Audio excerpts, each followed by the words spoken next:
Hello दोस्तों, स्वागत है आप सभी का आपके अपने YouTube चैनल पर। देखो हम क्या बात कर रहे थे। आज जो बात करेंगे हमने देखो हमारा जो सफ़र है राज्यसभा से चला था, राज्यसभा से लोकसभा की तरफ बढ़ रहे हैं और हम लोकसभा की तरफ बढ़ते बढ़ते हम लोकसभा के कार्यकाल तक आ चुके हैं। तो आज हम कौन कौन से आर्टिकल पढ़ेंगे वो देख लेते हैं। पहले आर्टिकल 83 पढ़ेंगे, इसके साथ ही हम आर्टिकल 85 भी पढ़ लेंगे। फिर इसके बाद हम आर्टिकल 99 पढ़ेंगे।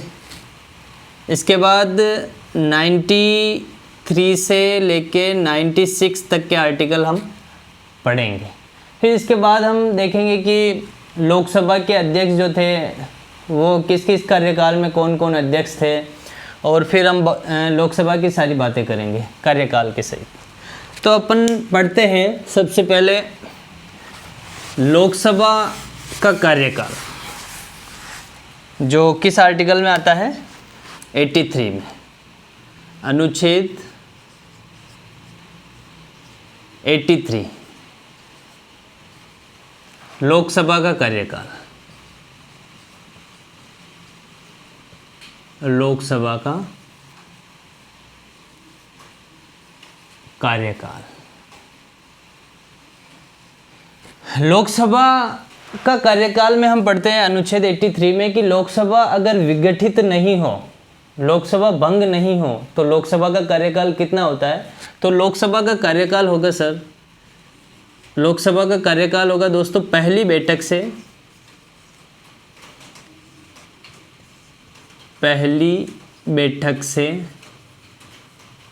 5 साल। अगर लोकसभा विघटित नहीं होती है, लोकसभा भंग नहीं होती है, तो उसका कार्यकाल क्या रहता है, पहली बैठक से 5 साल तक रहता है। फिर हम बात करते हैं लोकसभा का कार्यकाल बढ़ाया भी जा सकता है। आपको पता हो तो अनुच्छेद है 352 के तहत राष्ट्रीय आपातकाल लगता है। आपातकाल जो लगता है राष्ट्रीय आपातकाल, उसके तहत संसद विधि बनाकर, संसद जो है विधि बनाकर, संसद विधि बनाकर लोकसभा का कार्यकाल कितने टाइम में कितनी बार बढ़ा सकती है। तो देखिए संसद विधि बनाकर एक बार में 1 वर्ष तक बढ़ा सकती है, 1 वर्ष तक बढ़ा सकती है। समझ रहे हो। जैसे 352 अनुच्छेद के तहत हमारे भारत में राष्ट्रीय आपातकाल लग जाता है, उस आपातकाल में अगर लोकसभा भंग हो जाती है या कुछ भी हो जाता है, तो उसमें संसद जो है ये संसद विधि बनाकर एक बार में 1 साल तक उसका कार्यकाल बढ़ा सकती है। और फिर वही आपातकाल की उद्घोषणा की समाप्ति हो जाए, आपातकाल जैसे समाप्त हो गया, जो ये एक बार में 1 वर्ष तक बढ़ाया गया था, ये कार्यकाल उद्घोषणा की समाप्ति के बाद 6 माह तक प्रभावी रहेगा। बस 6 माह तक प्रभावी, इसके बाद में ये प्रभावी नहीं रहेगा। ठीक है दोस्तों, 83 अनुच्छेद हम पढ़ रहे हैं लोकसभा का कार्यकाल। लोकसभा के कार्यकाल में हम बात करें तो विघटित नहीं हो या भंग नहीं हो तो पहली बैठक से 5 साल। ठीक है, 352 का अनुच्छेद अगर आपातकाल लग जाता है तो संसद विधि बनाकर लोकसभा के कार्यकाल को एक बार में 1 वर्ष तक बढ़ा भी सकती है, और वो बढ़ा हुआ कार्यकाल अगर आपातकाल की समाप्ति के बाद 6 माह तक प्रभावी रहता है। ठीक है, हम बात करते हैं लोकसभा के कार्यकाल में अगर लोकसभा भंग हो जाए तो देखो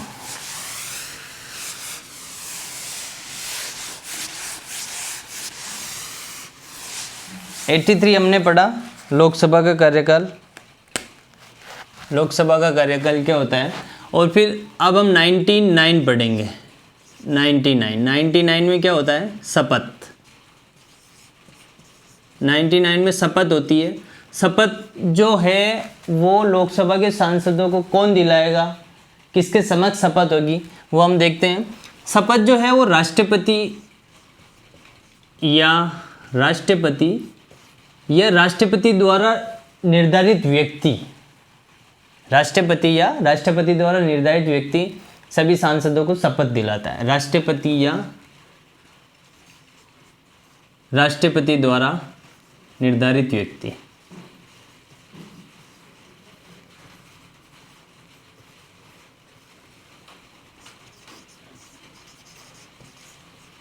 निर्धारित व्यक्ति। तो देखो राष्ट्रपति जो है राज्यसभा में तो सभापति को उपसभापति या सभापति को नियुक्त कर देता है शपथ दिलाने के लिए, लेकिन लोकसभा में राष्ट्रपति एक लोकसभा के अनुभवी व्यक्ति को प्रोटेम स्पीकर बनाता है, प्रोटेम स्पीकर को नियुक्त करता है। प्रोटेम स्पीकर इसको नियुक्त करता है और ये सभी सांसदों को बारी बारी शपथ दिलाता है। ये शपथ दिलाता है सभी सांसद को, सभी सदस्यों को शपथ दिलाता है।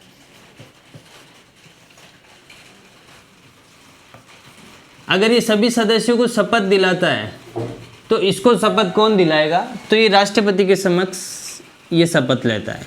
ये राष्ट्रपति के समक्ष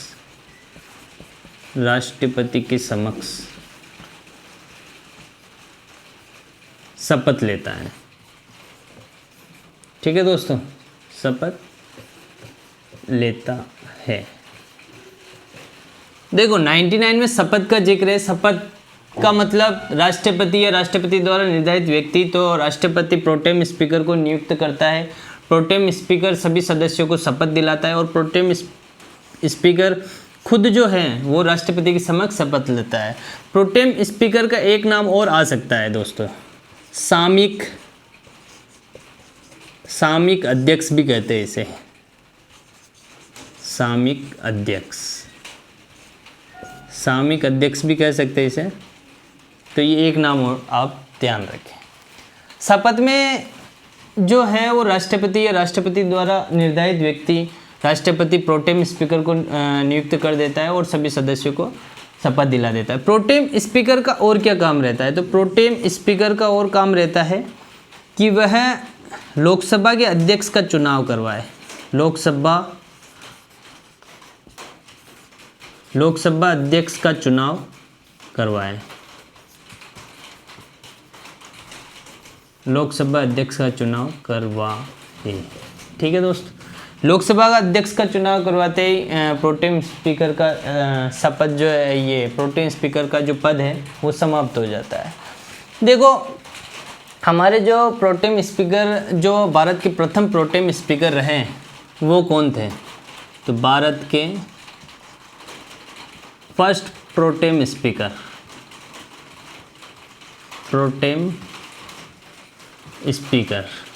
कौन है?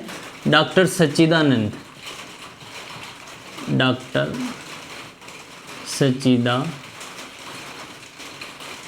सिन्हा। ठीक है दोस्तों, और जो अभी 17वीं लोकसभा है, 17वीं लोकसभा में प्रोटेम स्पीकर कौन थे? तो वीरेंद्र कुमार स्वर्ण।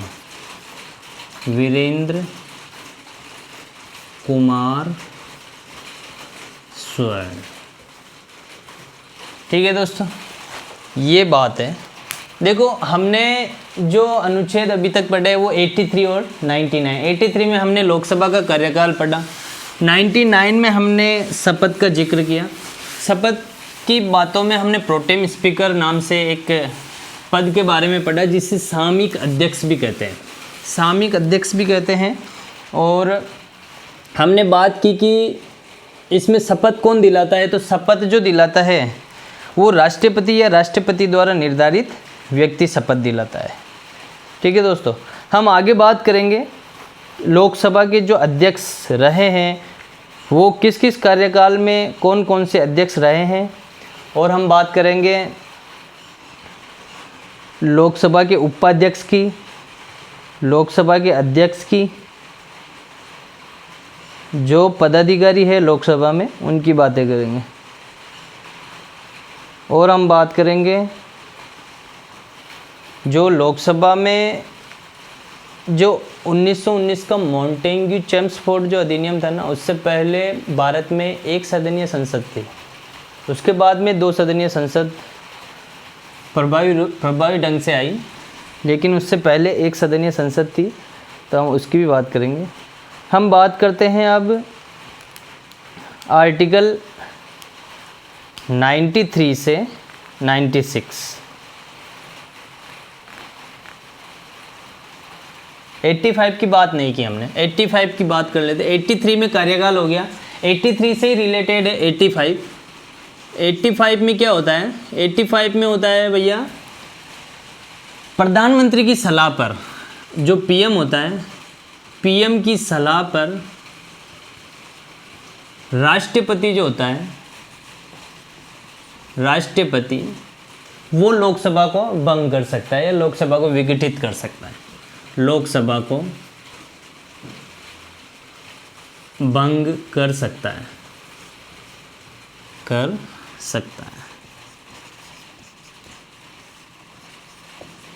ये हमारे संविधान के अनुच्छेद 85 आर्टिकल 85 में लिखा हुआ है कि अगर प्रधानमंत्री चाहे या प्रधानमंत्री की सलाह से राष्ट्रपति जो है वो लोकसभा को भंग कर सकता है। प्रधानमंत्री अगर राष्ट्रपति को कह दे कि आप इसे भंग कर दो, राष्ट्रपति को कह दे कि इस लोकसभा को भंग कर दो या विघटित कर दो, तो राष्ट्रपति को ऐसा करना पड़ता है। लेकिन एक बात और, यहाँ पर अगर पीएम को अपना विश्वास प्रस्ताव जो है उस पर बहुमत नहीं है संसद में, मतलब अविश्वास प्रस्ताव इसके खिलाफ आ चुका है और वो पारित हो चुका है, फिर ये राष्ट्रपति को कहे भाई लोकसभा भंग कर दो, तो ऐसा राष्ट्रपति करने के लिए उचित नहीं मानता है। राष्ट्रपति ऐसा नहीं करेगा क्योंकि ये अपना विश्वास प्रस्ताव खो चुका है, अपना विश्वास संसद में खो चुका है, तो इसकी बात मानने के लिए ये आधिपत्य नहीं है।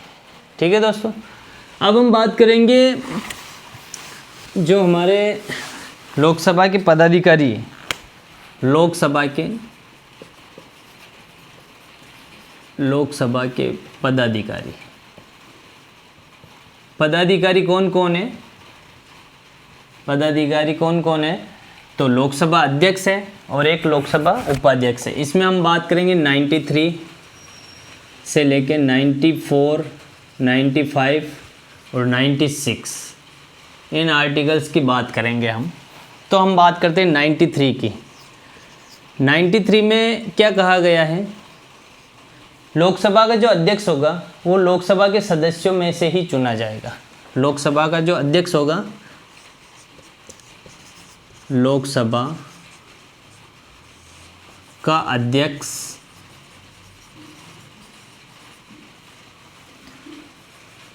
लोकसभा के सदस्यों में से ही चुना जाएगा।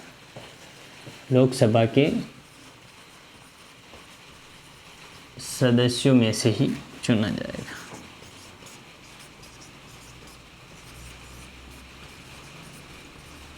चुना जाएगा इसका मतलब वो लोकसभा का सदस्य होगा तभी लोकसभा का अध्यक्ष बन सकता है। तो 93 में ऐसा कहा गया, लोकसभा का अध्यक्ष लोकसभा के सदस्यों से ही चुना जाएगा। और जो इसके निर्वाचन की जो तारीख होगी वो कौन डिसाइड करेगा? निर्वाचन तिथि कौन डिसाइड करेगा? वो करेगा राष्ट्रपति। राष्ट्रपति जो है लोकसभा के अध्यक्ष को निर्वाचित करने की जो तिथि है वो राष्ट्रपति डिसाइड करेगा। लोकसभा के जो अध्यक्ष को हटाने का जो प्रावधान है वो हटाना कैसा होगा? तो 14 दिन पूर्व इसे सूचना दी जाएगी। 14 दिन पूर्व सूचना के आधार पर, सूचना के आधार पर, सूचना के आधार पर लोकसभा के तात्कालिक सदस्यों के बहुमत के आधार पर इसे हटाया जा सकता है। तो लोकसभा के तात्कालिक सदस्यों का बहुमत, तात्कालिक सदस्यों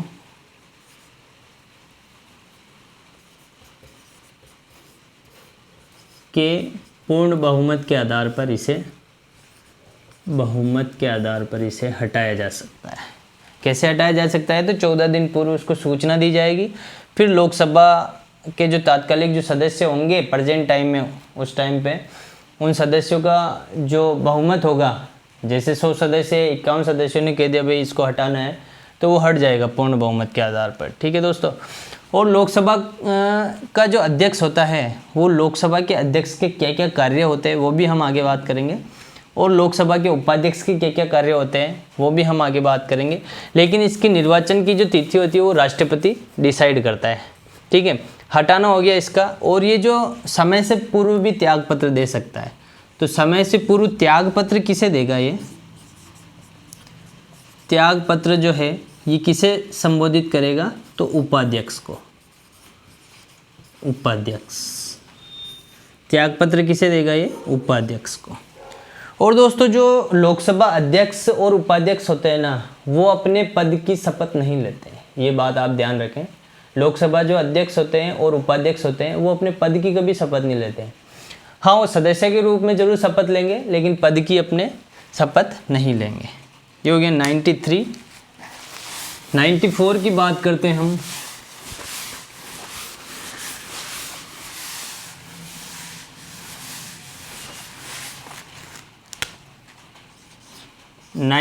में क्या होता है? जब तक वो लोकसभा का सदस्य रहता है, लोकसभा का जब तक सदस्य रहेगा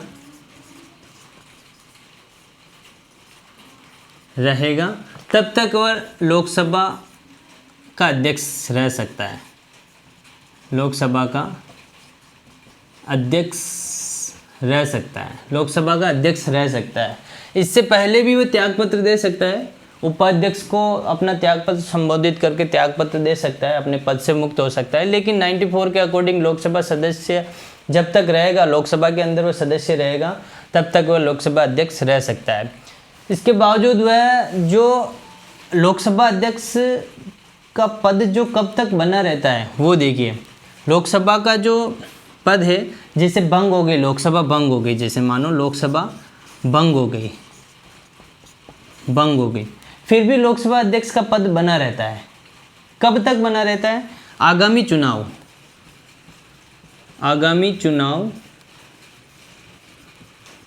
चुनाव होने के बाद लोकसभा की पहली बैठक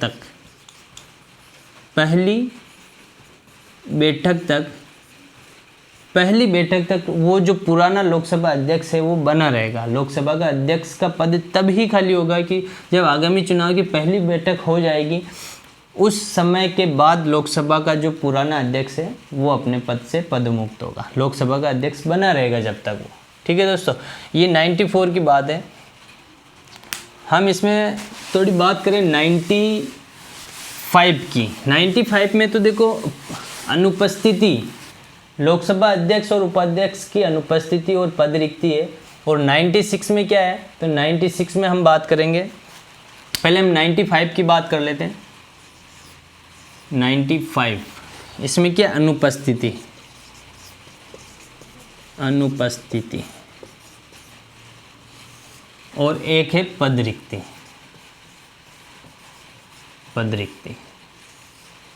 देखो अनुपस्थिति में क्या होता है? जब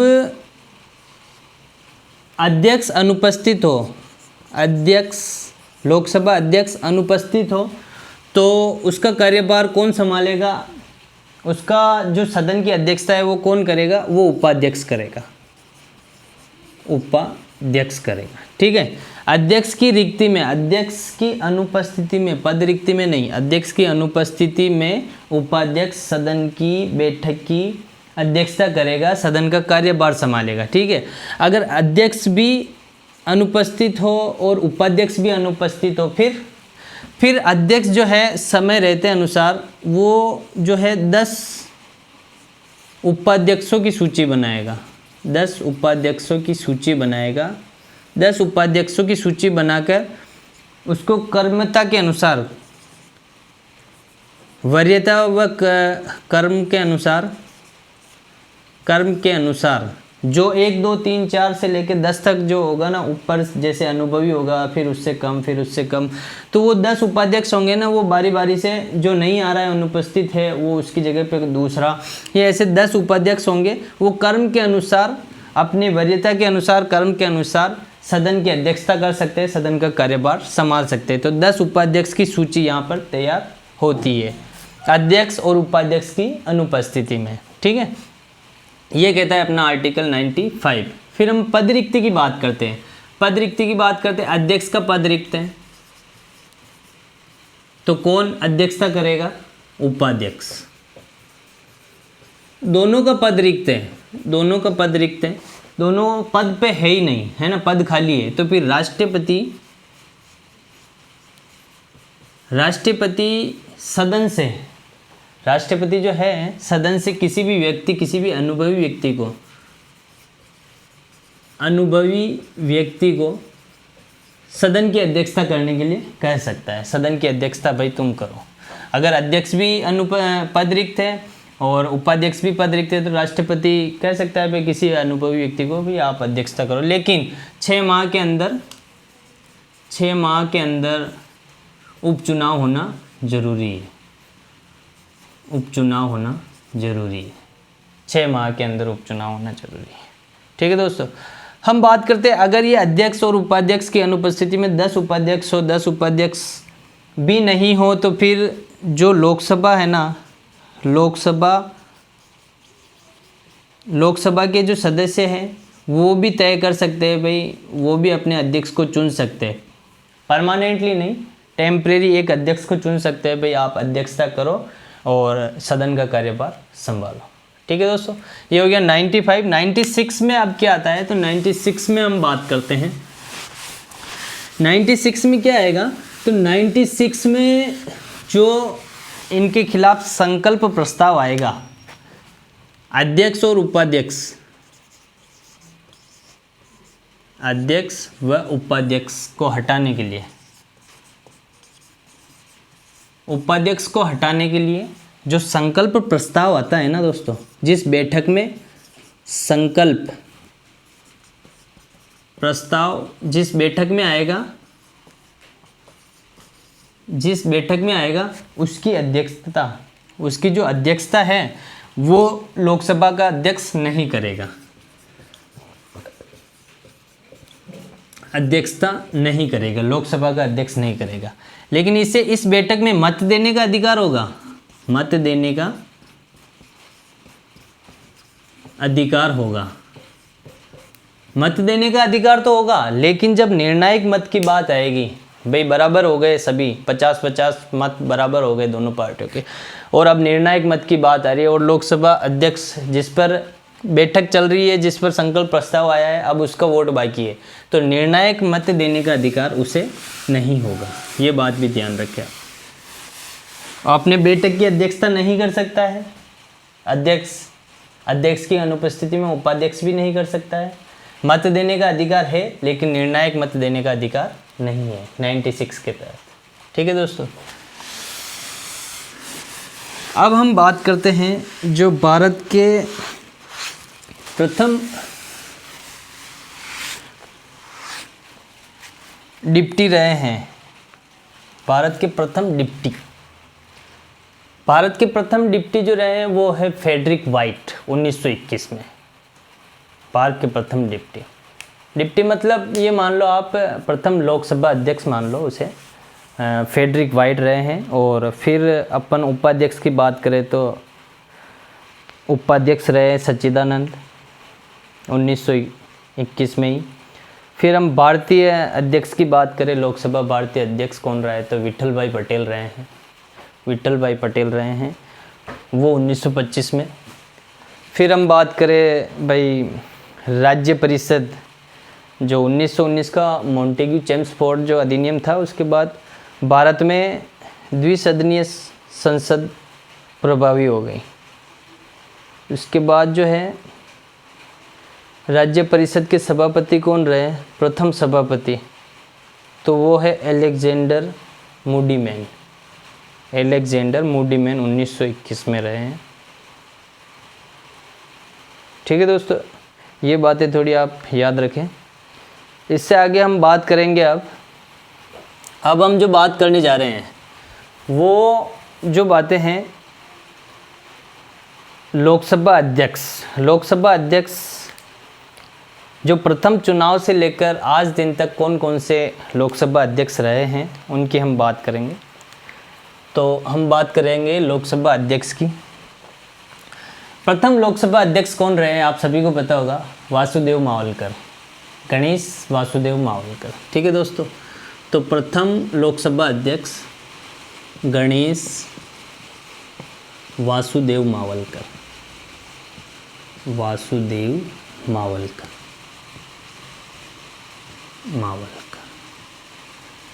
कब से कब तक? 1952 से 1956 तक। ठीक है दोस्तों, गणेश वासुदेव मावलकर। दूसरे कौन है? तो दूसरे है अनंत शयनम अयंगर। अनंत शयनम अयंगर। ये कब से कब तक रहे? लोकसभा अध्यक्ष की बातें कर रहे हैं हम, है ना। पहला गणेश वासुदेव मावलकर 1952 से 1956, दूसरा अनंत शयनम अयंगर 1956 से 1962। 1956 से 1962। तीसरे कौन रहे हैं? तो सरदार हुकुम सिंह।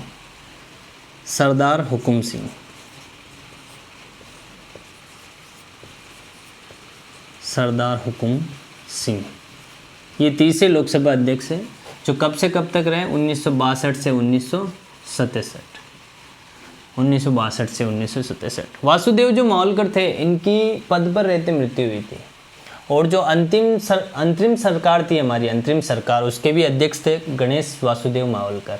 और पहले लोकसभा अध्यक्ष थे जिनकी पद पर रहते हुए मृत्यु हुई। ठीक है दोस्तों, इतनी बात आप याद रखें। सरदार हुकुम सिंह जो हमारे राजस्थान के राज्यपाल भी रह चुके हैं। राजस्थान के राज्यपाल कब से कब तक? तो 1967 से लेके 1972 तक ये हमारे राजस्थान के राज्यपाल भी रह चुके हैं। ठीक है दोस्तों, अब हम बात करते हैं चौथे जो थे हमारे लोकसभा अध्यक्ष, चौथे नीलम संजीव रेड्डी।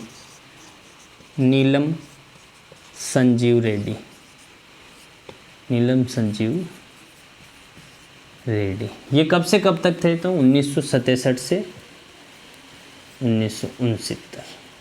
ठीक है दोस्तों, फिर हम बात करें नीलम संजीव रेड्डी जो राष्ट्रपति भी रह चुके हैं, एकमात्र लोकसभा अध्यक्ष जो राष्ट्रपति भी रह चुके हैं। तो वो कौन है? नीलम संजीव रेड्डी, 1967 से 1969।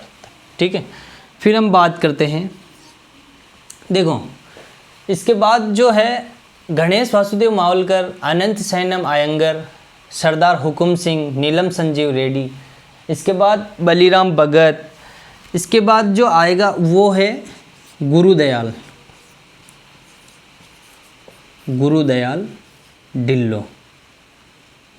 सिंह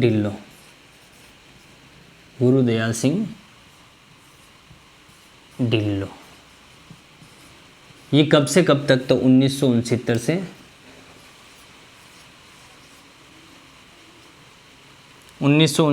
1976 तक। ठीक है दोस्तों, फिर हम बात करते हैं छठे लोकसभा अध्यक्ष बलीराम भगत।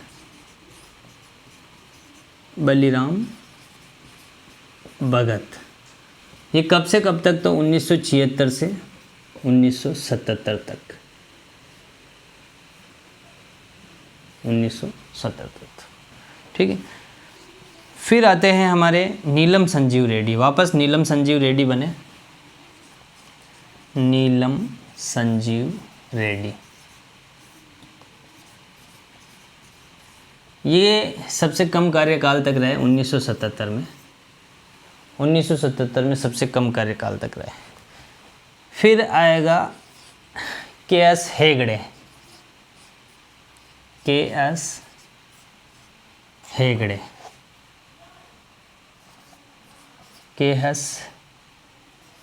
हेगड़े कब तक? 1977 से 1989 79 से 80 तक। ठीक है, फिर हम बात करते हैं जो लोकसभा के 90वें अध्यक्ष कौन रहे हैं। तो 90वें अध्यक्ष हमारे रहे हैं बलराम जाखड़। बलराम जाखड़, बलराम जाखड़ कब से कब तक? तो 1980 से 1989 तक, ये सर्वाधिक कार्यकाल तक रहे हैं। जो बलराम जाखड़ जो थे वो लोकसभा के अध्यक्ष थे, वो सर्वाधिक कार्यकाल तक लोकसभा के अध्यक्ष रहे थे। ठीक है, बलराम जाखड़ के बाद हम बात करेंगे रवि रॉय। ठीक है, देखो पहला कौन सा है? गणेश वासुदेव मावलकर 1952 से 56, अनंत सैनम आयंगर दूसरा 1956 से 62, सरदार हुकुम सिंह, नीलम संजीव रेड्डी, गुरुदयाल सिंह ढिल्लो, बलीराम भगत, नीलम संजीव रेड्डी, के.एस. हेगड़े, बलराम जाखड़। ठीक है दोस्तों, इसके बाद हम बात करते हैं 10वें जो हमारे लोकसभा अध्यक्ष रहे हैं वो कौन है? 10वें लोकसभा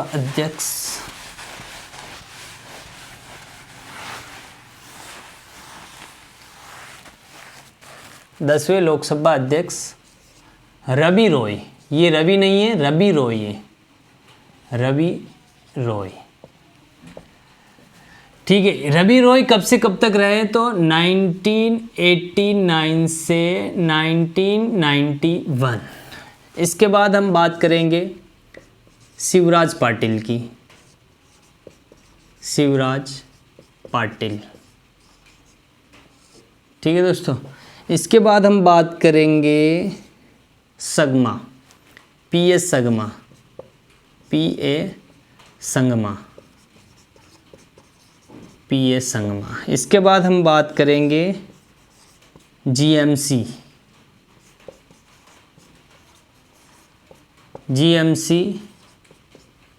बाल योगी, GMC बाल योगी की हम बात करेंगे। ठीक है, इसके बाद हम बात करेंगे मनोहर जोशी, मनोहर जोशी। इसके बाद हम बात करेंगे चटर्जी, सोमनाथ चटर्जी, सोमनाथ चटर्जी। ठीक है दोस्तों, इसके बाद हम बात करेंगे सोमनाथ चटर्जी के बाद कौन? मीरा कुमार, मीरा कुमार, मीरा कुमार। इसके बाद हम बात करेंगे सुमित्रा महाजन, सुमित्रा महाजन। इसके बाद हम बात करेंगे ओम बिड़ला,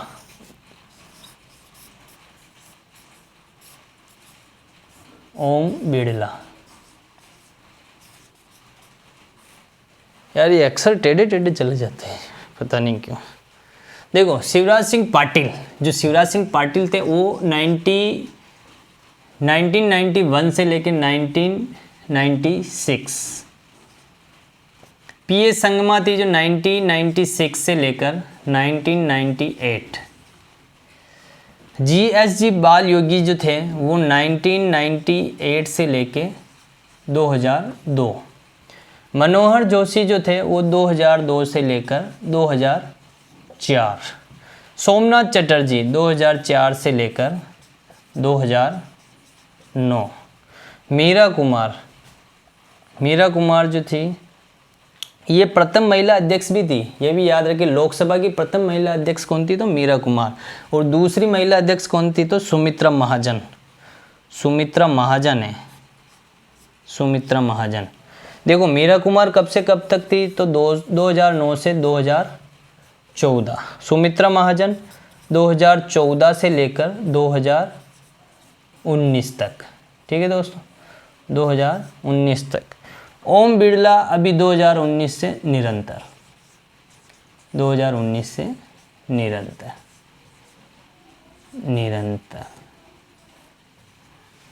ठीक है दोस्तों, इसके बाद हम बात करेंगे सदस्यता की बात करेंगे, सदस्यता कैसे ग्रहण की जाती है, कैसे त्याग पत्र दिया जाता है, वो सारी बातें हम इसके बाद में करेंगे। धन्यवाद।